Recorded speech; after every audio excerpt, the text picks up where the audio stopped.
राधे राधे। बुराई तो तुम्हें हजारों की भीड़ में भी तुम्हें ढूंढ लेगी। ठीक उसी प्रकार जैसे गायों की झुंड में बछड़ा अपने माँ को ढूंढ लेता है। परंतु जो बंसी वालों को दिल से मानता है, वह बुराई में भी अच्छाई को ढूंढ लेता है। व्यक्ति को सदैव बुराई से बचकर रहना चाहिए। अगर कोई बुरा कर्म करता है तो वह कर्म उसको अपने जीवन में भोगना ही पड़ता है। जिस प्रकार बछिया झुंड में भी अपनी माँ को ढूंढ लेती है, वैसे ही कर्म का फल आपको हजारों की भीड़ में भी ढूंढ लेगा। माधव कहते हैं, किसी जीव को कष्ट देकर आप मुझे खुश नहीं देख सकते हो। श्री कृष्ण जगत के स्वामी हैं, वह कण में निवास करते हैं। छोटे से छोटे जीव के हृदय में ईश्वर का वास होता है। उस जीव को कष्ट का अनुभव होना ईश्वर को कष्ट का अनुभव कराता है। अर्थात किसी जीव को कष्ट देकर अपने ईश्वर को खुश कैसे देख सकते हैं।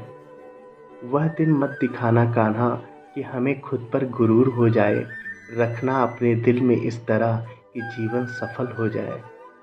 जो कृष्ण का दास हो जाता है, वह अपने आराध्य से ऐसे दिन ना देखने की कामना करता है जिससे उसमें कभी गुरूर आ जाए। वह तो अपने कृष्ण का सेवक बनकर ही जीवन सफल बनाना चाहता है। जो हुआ अच्छा हुआ, जो होगा अच्छा होगा। स्वयं को मुझ पर छोड़ दो, अपने कर्म पर ध्यान दो। कर्म ऐसा जो स्वार्थ रहित, पाप रहित हो। कृष्ण अपने भक्तों को कर्म का मार्ग दिखाना चाहते हैं। वह कहते हैं, अपने कर्म समाज के प्रति और मानव कल्याण के प्रति केंद्रित करते हुए करो। बाकी फल की चिंता मत करो। उन सभी कर्मों को मुझे समर्पित करो। इस मार्ग को अपनाकर तुम मुझे प्राप्त कर सकते हो। मेरे प्रेम का भागीदार बन सकते हो। दुष्ट लोग अगर समझाने मात्र से समझ जाते तो यकीन मानो महाभारत कभी ना होता। जो दुष्ट लोग होते हैं वह कठोरता से ही मानते हैं। उनको समझाने के लिए कठोर व्यवहार करना आवश्यक होता है। अगर समझाने मात्र से दुष्ट समझ जाते तो बांसुरी बजाने वाला कभी महाभारत नहीं होने देता। जो अपने मन पर नियंत्रण नहीं रखता, वह स्वयं को धीरे धीरे शत्रु बना लेता है। मनुष्य का मन सदियों से चंचल रहा है। इस मन की चंचलता ने मनुष्य को पथभ्रष्ट तथा मार्ग से विचलित करने में कोई कसर नहीं छोड़ी। जो व्यक्ति अपने मन को नियंत्रण में नहीं रखता, वह धीरे धीरे स्वयं का शत्रु बन जाता है। ज़्यादा हंसने और बोलने वाला व्यक्ति अगर चुप हो जाए तो मान लेना चाहिए वह भीतर से टूट चुका है। जो व्यक्ति सदैव हंसता खेलता मुस्कुराता रहता हो, अगर वह अपने स्वभाव से भिन्न हो जाए, अर्थात चुप और गुमसुम उदास रहने लगे, तो समझना उसके हृदय में एक पीड़ा है।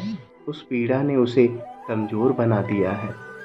जिस व्यक्ति के पास संतुष्टि नहीं है, उसे कितना भी मिल जाए वह असंतुष्ट ही रहेगा।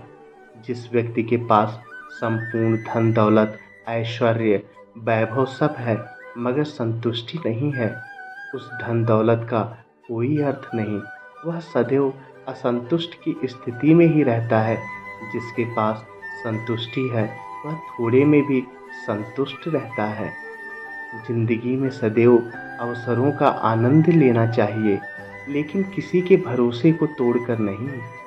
जिंदगी में भरोसा एक ऐसी चीज है जिसे प्राप्त करना वर्षों की मेहनत के समान है। फिर भी यह प्राप्त हो या नहीं, यह भाग्य पर निर्भर करता है। किंतु भरोसे को तोड़कर पुनः प्राप्त करना यह संभव नहीं है। इसलिए जिंदगी में अवसरों का आनंद सदैव लें, लेकिन किसी का भरोसा कभी न तोड़ें। प्रेम में कोई वियोग नहीं होता। प्रेम ही अंतिम योग है, अंतिम मिलन है। प्रेम कभी न समाप्त होने वाली प्रक्रिया है। जिस व्यक्ति को प्रेम हो जाता है, वह फिर जीवन और जीवन के बाद भी प्रेम के वशीभूत रहता है। प्रेम को प्राप्त करने के लिए त्याग, तपस्या और योग का सहारा लेना पड़ता है। कभी भी स्वयं पर घमंड मत करना। पत्थर भी भारी होकर पानी में अपना वजूद खो देता है। जो व्यक्ति अपने अंधकार से भारी हो जाता है, जिसमें अभिमान भर जाता है, वह उस पत्थर की भांति होता है जो भारी होने के बावजूद भी नदी की धारा में डूबकर अपना अस्तित्व खो देता है। अगर ईश्वर तुम्हें ज़्यादा प्रतीक्षा करवा रहे हैं, हो सकता है जितना तुमने मांगा उससे ज़्यादा देने वाला हो। अगर किसी लक्ष्य, खुशी या सफलता की प्राप्ति में लंबा समय लग रहा है, प्रतीक्षा की अवधि अधिक है, तो हो सकता है आपकी अपेक्षा से ज़्यादा आपको मिलने वाला है। अपने कर्म पर अडिग रहिए और विश्वास रखिए उस ईश्वर पर जो आपके कर्म की परीक्षा ले रहा है। जीवन ना तो भविष्य में है और ना ही अतीत में। जीवन तो बस इस पल में है, केवल इस पल में। जो लोग जीवन को भूत और अतीत के भरोसे छोड़ देते हैं, उन्हें श्री कृष्ण सावधान करते हैं। जीवन का अर्थ न भूत है न भविष्य। जीवन केवल और केवल वर्तमान में है।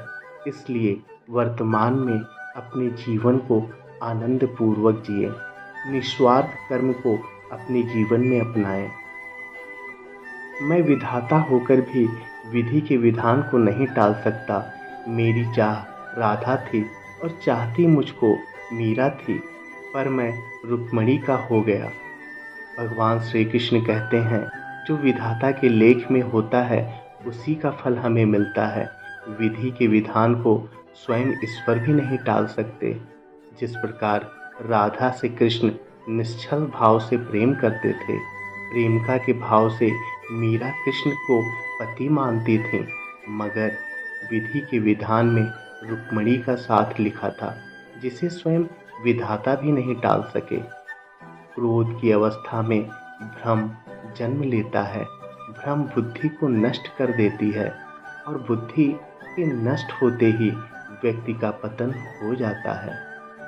क्रोध व्यक्ति का सबसे बड़ा शत्रु है। क्रोध के जन्म लेते ही व्यक्ति अपना विवेक खो देता है। विवेक के खो जाने पर व्यक्ति पतन के मार्ग पर बढ़ जाता है। क्रोध की अवस्था से सदैव बचना चाहिए। खाली हाथ आए, खाली हाथ वापस चले जाओगे। आज तुम्हारा है, कल किसी और का था, परसों किसी और का होगा। तुम जिसे अपना समझकर मगन हो रहे हो, बस यही प्रशंसा तुम्हारे दुखों का कारण है। इस संसार में कुछ भी अस्थायी नहीं है, ना ही सुख दुख और ना ही जीवन मरण। सब एक प्रक्रिया है। जो खुशियाँ आज तुम्हारे पास हैं, कल वह खुशियाँ किसी और के पास होंगी। जिसे अपना समझकर हम खुश होते हैं, वही खुशी कल दुख का कारण बनती है। आत्मा को शस्त्र नहीं काट सकता, अग्नि नहीं जला सकती, जल नहीं बुझा सकता, वायु नहीं सुखा सकती। आत्मा शाश्वत सत्य है, यह अजय है, अमर है। आत्मा नए नए शरीर को धारण करती है, एक शरीर से निकलकर दूसरे शरीर में। यही आत्मा का विचरण प्रक्रिया है। इस आत्मा को ना तो किसी शस्त्र से काटा जा सकता है, ना ही अग्नि इसे जला सकती है। कोई जल इसे बुझा नहीं सकता और यह किसी वायु से सूख नहीं सकती। भगवान श्री कृष्ण कहते हैं, मैं सभी प्राणियों को समान रूप से देखता हूँ। ना कोई मुझे कम प्रिय है ना अधिक, लेकिन जो मेरी प्रेम पूर्वक आराधना करते हैं वह मेरे भीतर रहते हैं और मैं उनके जीवन में आता हूँ। ईश्वर के लिए सभी प्राणी समान हैं और सभी में समान रूप से ईश्वर का वास होता है। कोई जीव छोटा या बड़ा, अधिक या ज़्यादा प्रिय नहीं होता।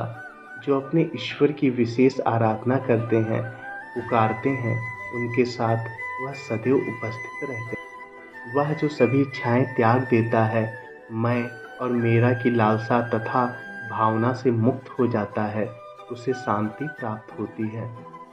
जिस व्यक्ति में अहंकार, मैं और मेरा का भाव समाप्त हो जाता है, कुछ पाने की लालसा नहीं होती, वह परम शांति को प्राप्त करता है। उसे भगवान ईश्वर की शरण प्राप्त होती है। आशा करता हूँ इस वीडियो से आप बहुत कुछ सीखे होंगे। अभी तक अगर आपने हमारे इस चैनल को सब्सक्राइब नहीं किया है तो सब्सक्राइब कर लें, ताकि वीडियो के माध्यम से आपसे आगे भी मुलाकात होती रहे। धन्यवाद। राधे राधे।